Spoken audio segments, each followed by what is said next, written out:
I'm here to back the nomination of Lee Zeldin of New York to be administrator of the Environmental Protection Agency.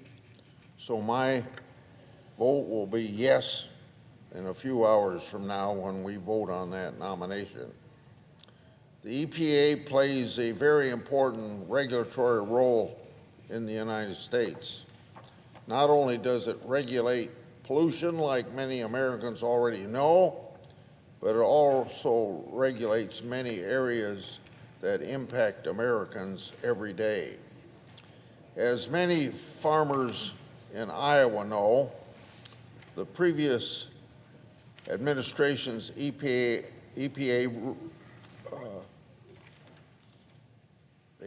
put out a regulation that would over-regulate what we know in this town as waters of the United States, or as the leader just put it, WOTUS.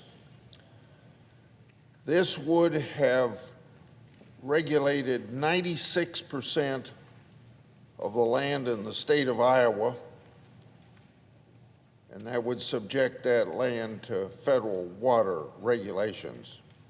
It would almost be impossible to do the regular farming operations without wondering whether you were violating some regulation. That's what the leader just said, is regulation that is not common sense. The EPA also oversees issues critical to agriculture, such as the approval and labeling of pesticides and other important tools for farmers. The EPA also oversees the renewable fuel standard and protects its integrity. The renewable fuel standard provides an important framework for biofuels, which benefits farmers by sustaining an additional market for their commodities. And besides biofuels, or in Iowa, because we're #1 in the production of ethanol, we like to say it's good for agriculture, it's good for good-paying jobs in rural America that we'd never have without the ethanol industry. It's good for the environment because it is clean burning. It's good for our national security, less reliance upon foreign sources of energy. And there's everything about biofuels that is good, good, good.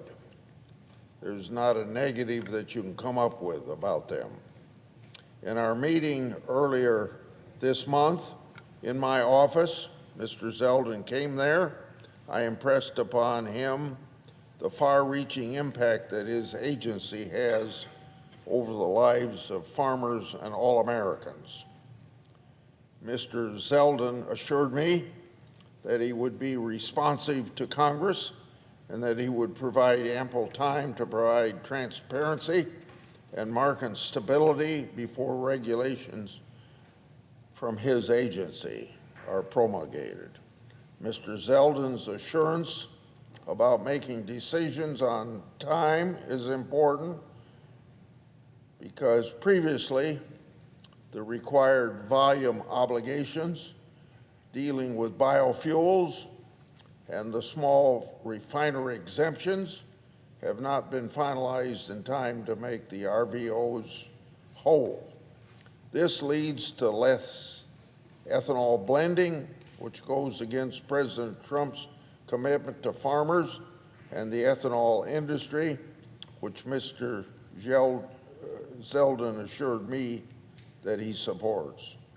For the sake of Iowa farmers, I'm hopeful that Mr. Zeldin stays true to his word.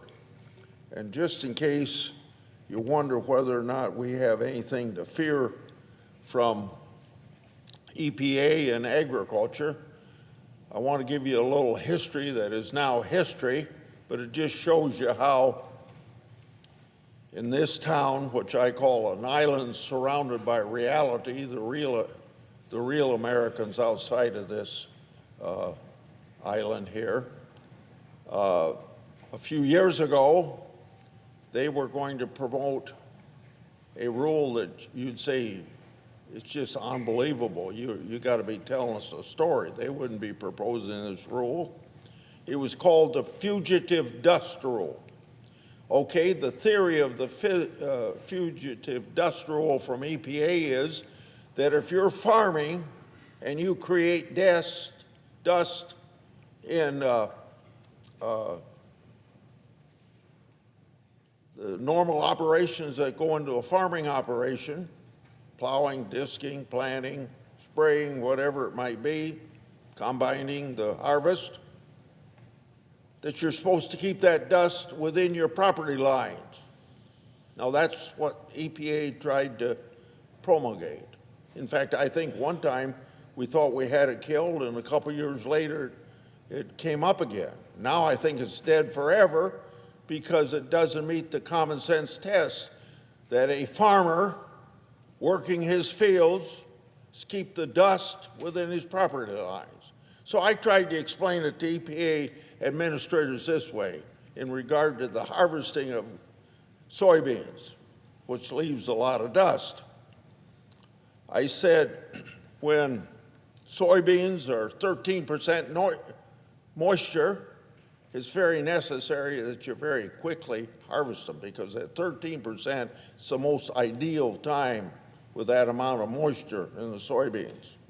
And do you know, to these administrators, only God determines when the wind blows. And whether the wind's blowing or not, your soybeans are 13%. You got to get in there and combine them and not worry where the dust goes.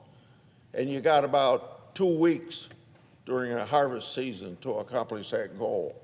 But no kidding, that's what EPA was trying to do to agriculture a few years ago. I yield the floor.